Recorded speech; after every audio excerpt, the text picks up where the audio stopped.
What is up, YouTube? 'Tis I, Chaddington, and we're back with another reaction video.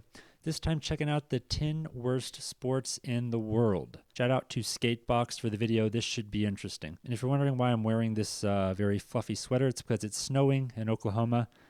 In fact, I can show you right now.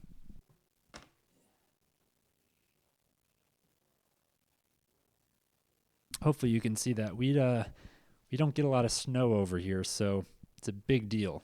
Don't forget to like and subscribe, and without further ado, let's get it. These are 10 of the weirdest sports in existence, starting with shovel racing, which is easily one of the most bizarre. It started out in the 70s at ski resorts in New Mexico. Resort workers would use shovels to quickly glide from one place to the next before eventually starting to race each other, reaching speeds up to 70 miles per hour. Holy the general cow. rules are that Hold the on. rider has to be sitting.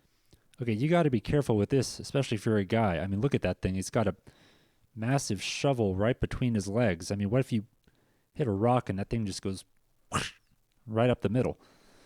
Especially going 70 miles an hour. Dang. Sitting on a standard snow shovel with the handle and feet facing forward, but there are also events where people use modified shovels as well. Despite starting out as a game, Also, I would go outside and try this because it is snowing, but not quite enough snow, I don't think. shovel racing somehow progressed into actual competitions, and it reached a peak in 1897 when it surprisingly made it into the Winter X Games. The X Games eventually dropped it, claiming that it wasn't athletic enough, but there are still events held today where thousands of people will show up to watch and race. And as odd as it is, this isn't even close to the weirdest sport on the list: Quidditch. Anyone who's watched Harry Potter knows what Quidditch is, and believe it or not, people actually play it in real life. However, it is a lot less impressive. Instead of flying around on broomsticks like in the movies, people just run around while holding the broomstick between their legs while trying to throw a ball through a ring. Okay, so Quidditch, we got like a rugby basketball combo, but there's a stick between your legs. Similar to shovel racing. I guess that's a theme. Now, I don't think anyone should be made fun of for playing a game, but it is kind of hard to take seriously. Despite this, it is pretty legit, and there are even college teams at places like UC Berkeley, and there's also an International Quidditch Association. This is definitely one of the weirder sports in my opinion, but if you think there's one that's worse, feel free to leave it in the comments. Cheese running. Cheese running is a funny competition where people race down a hill in an effort to be the first person to catch a giant wheel of cheese. The event takes place on Cooper's Hill in a small village in England, and it's Okay, so this is basically just racing down a hill, and the cheese is just kind of an addition after the fact. Like, we don't really need the cheese wheel, but hey, I guess it makes it somewhat more interesting. estimated to be a 600-year-old tradition. No one really knows how it started, but there are a few 600 random theories. years. Some people think it came from a pagan ritual, and other people think it's just a tradition that somehow stuck around. The hill they race on is about 200 yards long and has an angle of 40 to 60 degrees, so it's pretty steep. The crazy thing about this is that even though thousands of people show up, there's no official organizers for the event. Since there's Just looks brutal. so many injuries and the crowd gets so rowdy, no one wants to be responsible for it, so it kind of just happens organically. Currently, the record for the most wins is held by Chris Anderson with 23 for the men's race, and Flo Early has the record for the women's race with 4 wins. Again though, while this is a really odd sport, trust me when I say they get even weirder. Toe wrestling. As the name suggests, toe wrestling is a sport involving two opponents who lock toes and attempt to pin each other's feet down, similar to arm wrestling, just a lot more bizarre. The sport was invented in 1976 in Staffordshire, UK. Hold on, I'm just trying to figure out the ergonomics here. How do you pin the other person's foot down when you're both like pressing against each other? By 4 drunk guys in the Ye Old Royal Oak Inn, and has since evolved into an international sport. Since 1994, the World Toe Wrestling Championship You're going to the side, I think. has been held annually in Derbyshire, England. In order to play, players must take off their shoes and socks as the game is played with only bare feet. Players must then link toes, and each player's foot must touch flat on the other person's 2 out of 3 rounds. I don't know why, but this one just seems really gross to me. I guess toe wrestling isn't that much worse than arm wrestling, but something about it still seems wrong. Unicycle. Which is dirtier, toes or hands? Or toes or fingers? Let me know in the comments. Hockey. Unicycle hockey is a team sport similar to rink hockey where players try to hit the ball with their sticks into the other team's goal, except that each player must be riding on a unicycle to play the ball, and there isn't a dedicated goalie. The first known instance of unicycle hockey was back in 1925, but it didn't really begin to get more popular until the 70s, likely because of the drugs everyone was on. Surprisingly, unicycle hockey is actually more popular than you would think.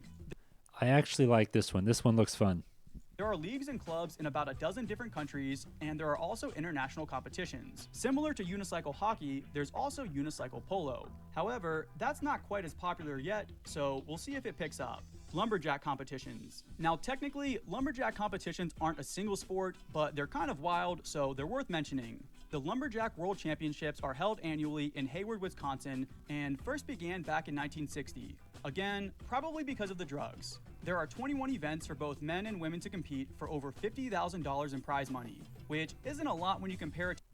Now you have to admit it's a real sport because it takes a lot of athleticism to saw a log like that. It's not easy. To other sports, but it seems like a pretty good payout for simply being a really good lumberjack. Contestants typically come from the United States, Canada, Australia, and New Zealand, and the events include sawing, chopping, log rolling. Now hold on. Australia and New Zealand, and the events include Giant electric saws shouldn't be allowed. Is it just me, or is that cheating? sawing, chopping, log rolling, and climbing to test the strength and agility of over 100 competitors. Jokes aside, a lot of the events do seem pretty difficult, so unlike other weird sports out there, winning a lumberjack event probably does take a lot of skill. Sky surfing. As you might have guessed, sky surfing is essentially when someone goes surfing, but in the sky. It's considered a type of skydiving and extreme sport in which the skydiver wears a custom sky surfboard attached to their feet and performs surfing-style acrobatics during the free fall. The boards used are generally smaller than actual surfboards and look more like snowboards or even large skateboards. Whoa. When you watch a video of someone sky surfing, it does somewhat resemble someone surfing on water, but realistically, it's basically just a form of skydiving. That is cool. The amount of tricks someone can do sky surfing is somewhat limited, but people have still managed to get creative. The interesting thing about sky surfing is when people compete, they actually do it as a team, with one person being the surfer and one person being the filmer. When the team is judged, their score is made up 50% from the surfer and 50% from the filmer. The first official Sky Surf World Championship was held in Turkey in September of 1997. However, like You know what? This is an extreme sport. I'm all for it. a lot of action sports, sky surfing reached its peak in the late 90s when it was frequently on ESPN and the X Games before they eventually dropped it from the contest. Unlike sky surfing though, the next weird sport is still growing today.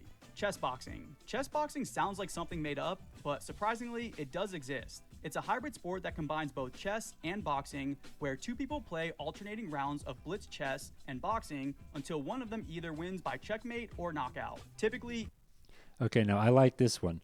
I love chess. I play chess all the time. I think I might actually be good at this one, but mainly when it comes to the chess portion. I don't know about the actual fighting part of it. And what's funny is getting hit in the head is not good for your chess skills. Okay, I actually want to play some chess now. I'm gonna show you guys how good I am. Okay, here we go. I'm gonna commentate my own game. Let's do 60 seconds. We're doing bullet. It's okay. This is my plan. Oh shoot. He's so fast. All right, queen sack.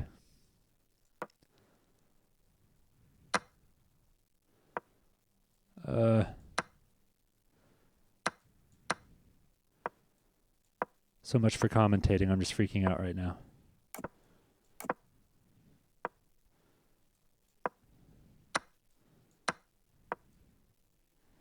Shoot.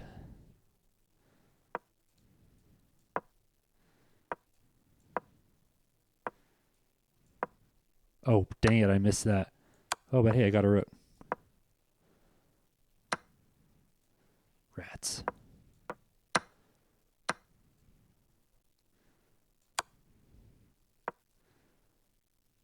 I'm screwed.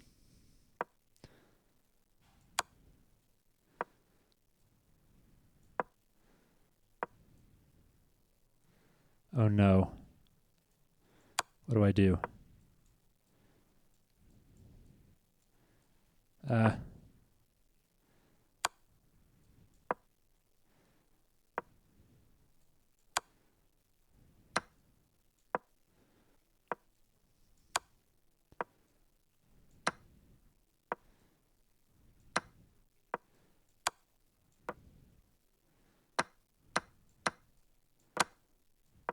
Come on, I can win on time. Win on time.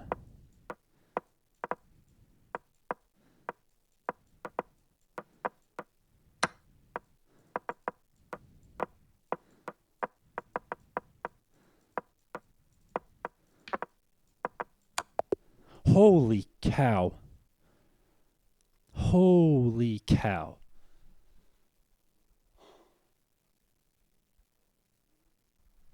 My heart rate is beating like crazy. Oh my gosh, I'm glad I got this on film, man. Back to the video. Events are held in a standard boxing ring using normal amateur boxing equipment and rules. The chess round is also played in the ring with a table, board, and seating on a platform that gets lifted in and out of the ring from the ceiling for each round. A match consists of 11 alternating rounds of chess and boxing, starting and ending with chess. It might seem bizarre, but there are several governing bodies, and it's much more legit than you would think. Unlike a lot of weird sports, chess boxing has actually been growing. And apparently, it's become popular among young, poor women in India, where it's seen as an alternative to more traditional roles. Extreme ironing. Extreme ironing started out as a meme in the early 2000s, but a lot of people still consider it a sport. Essentially, people compete to see who can iron in the most extreme place. It's with wet. People ironing while skydiving, people ironing while bungee jumping, or even people ironing underwater. Extreme ironing was officially invented in 1997 in Leicester, England by a guy named Not a Phil fan Shaw. of this one. Basically, Shaw came home from a hard day working in a factory, and instead of doing his normal chores, he decided to go rock climbing instead, and just brought his iron with him to iron clothes while he did it. Somehow this became a trend, and now there are actual organizations dedicated to extreme ironing.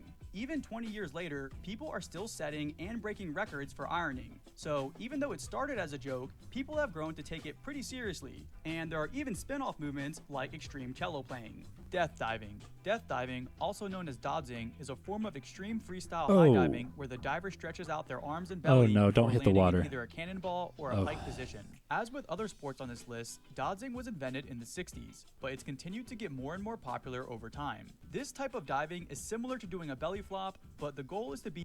You know what? Be a real man. Do a belly flop off a cliff. Don't scrunch up into a ball at the end. Weaklings. Weaklings, I tell you. as stylish as possible and wait until the very last second to close in to break the surface of the water. Because let's be honest, if you belly flop from that height, you'd probably get pretty messed up. People have invented a ton of different variations over the years, and there are dodge events all over the world where divers will compete. Currently, the world record for height is 40.5 meters, or about 132 feet, but people normally jump closer to the 12 to 15 meter range. You know, I used to watch the Red Bull cliff diving events. Have any of you guys seen those? Those are actually crazy to watch. Those people are true professionals. Or about 40 to 50 feet. Either way, both of those heights are pretty high, so it's definitely a gnarly sport. Hobby horsing. Hobby horsing is an activity with gymnastic elements that uses stick horses to mimic actual horse competitions. Riders will simulate equestrian activities like show jumping or dressage on prearranged courses. The only difference is real horses aren't actually used. Instead, they typically use their own handmade stick horses while mimicking the act of riding a horse. Now, okay, question. Is the are the aesthetic properties of the horse part of the judging? Because I think they should be. Is your horse cool looking? 10 extra points for you. Now, I know a lot of people probably want to make fun of this, and trust me, I get that. However, I also kind of feel bad for the actual horses in real competitions, so even though this might seem cringy, at least they aren't bothering real horses. Rugball. At first glance, Rugball just seems like basketball with weird uniforms, but there's a lot more to it. Rugball is a hybrid sport that combines elements of both basketball and wrestling, and is primarily played in countries like Russia and Kazakhstan. It was developed in the Soviet Union in the late 20th century as a way to train athletes for both basketball and wrestling at the... Now, y'all know that basketball is my favorite sport, so maybe I should give this one a try. the same time, because I guess they wanted to be efficient. The game is played on a basketball court with a standard basketball hoop, but the rules allow for much more physical contact than traditional basketball, and they also don't have rules against. This is how they used to play back in the 80s, when there were real men on the court. Traveling. Players are allowed to tackle, grapple, and wrestle their opponents to gain control of the ball, so even though there's way more contact, fouls are a lot less common. Despite the rough play, the main objective is similar to basketball: score points by shooting the ball into the opposing team's hoop. It's essentially just the real-life version of NBA Street, except it's played by Russians wearing spandex. Now, are these actually the weirdest sports out there? I don't really know, but let me know what you guys think in the comments. All right, man, that was legit. That was a good video. Are there any other sports you guys want me to react to? Be sure to let me know in the comments. Which one was my favorite? I don't know. Probably between wrestling, basketball, and the unicycle hockey thing. Yeah, those are my two favorites. What was your favorite? Anyways, thanks for watching, everyone, and I will catch you guys next time.